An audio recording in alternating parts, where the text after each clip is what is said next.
ചരിത്ര നേട്ടം കൈവരിച്ച ആർട്ടിമിസ് 2 ദൗത്യം ബഹിരാകാശ സംഘത്തെ വഹിച്ചുള്ള പേടകം ചന്ദ്രന് ഏറ്റവും അടുത്തെത്തി. ചന്ദ്രന് 6000 കിലോമീറ്റർ അടുത്ത് വരെയാണ് പേടകം എത്തിയത്.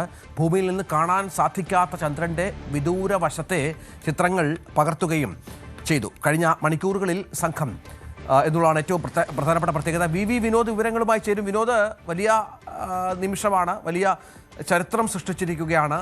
ദൗത്യ സംഘത്തിൻ്റെ ലക്ഷ്യങ്ങൾ, ഇതുവരെയുള്ള ദൗത്യ സംഘത്തിൻ്റെ നേട്ടങ്ങൾ, അതൊക്കെ ഒന്ന് വിവരിക്കാം. രഞ്ജിത്ത്, ഏറ്റവും സുപ്രധാനമായ മണിക്കൂറുകളാണ് കഴിഞ്ഞു പോയത്. ചന്ദ്രന് ഏതാണ്ട് 6000 കിലോമീറ്റർ അടുത്ത് വരെ ഈ പേടകം എത്തി എന്നതാണ് ഇതിലെ ഏറ്റവും സുപ്രധാനമായ നേട്ടം.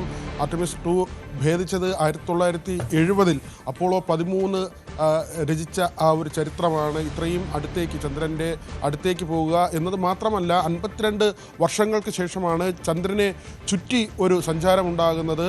അവിടെ തന്നെ ഏറ്റവും വിദൂരവശത്തെ ചിത്രങ്ങൾ പകർത്തുകയും ചെയ്തു. ഗ്രാൻഡ് കാനിയൻ എന്നാണ് ഈ മേഖല അറിയപ്പെടുന്നത്. ബുൾസൈ എന്ന് വിളിപ്പേരുള്ള ഒരിടമാണ്. അതായത് വലിയ വലിയ ഗർത്തങ്ങളുള്ള ഇടം, നിരന്തരമായി ഉൾക്കകൾ പതിക്കുകയും വലിയ ഗർത്തങ്ങൾ ഉള്ളതുമായ ഒരു സ്ഥലമാണ്. ഈ പ്രദേശത്ത് ഏതാണ്ട് 6 മണിക്കൂർ, ഈ കഴിഞ്ഞ മണിക്കൂറുകളാണ്, കഴിഞ്ഞ ഇന്ത്യൻ സമയം രാത്രി 11:25 കൂടിയാണ് ഈ പ്രദേശത്തേക്ക് ഈ പേടകം സഞ്ചരിച്ചു തുടങ്ങിയത്. അതായത് ഭൂമിയും പേടകവും 2 വശത്താവുകയും ഇതിനിടയ്ക്ക് ചന്ദ്രൻ വരികയും ചെയ്യും. ഏതാണ്ട് 45 മിനിറ്റ്, ഈ 6 മണിക്കൂറുള്ള യാത്രയിൽ 45 മിനിറ്റ് പേടകവുമായിട്ടുള്ള ആശയവിനിമയം സാധ്യമായിരുന്നില്ല. ഇത് നേരത്തെ തന്നെ അറിയാവുന്നതാണ്. അങ്ങനെ പൂർണ്ണമായും എതിർവശത്ത് വരുമ്പോഴുള്ള 45 മിനിറ്റ് ആശയവിനിമയം സാധ്യമല്ല. അത് പക്ഷേ പ്രശ്നമല്ല, അതൊരു സാങ്കേതിക ബുദ്ധിമുട്ടുണ്ടാകില്ല എന്ന കാര്യം നാസ നേരത്തെ തന്നെ അറിയിച്ചിരുന്നതാണ്. ഇപ്പോൾ ഈ കഴിഞ്ഞ മണിക്കൂറുകളിൽ ആ ഭാഗത്തു കൂടിയുള്ള യാത്ര അവസാനിച്ചിരിക്കുന്നു. അതൊരു വലിയ നേട്ടമായി മാറിയിരിക്കുന്നു എന്ന് തന്നെ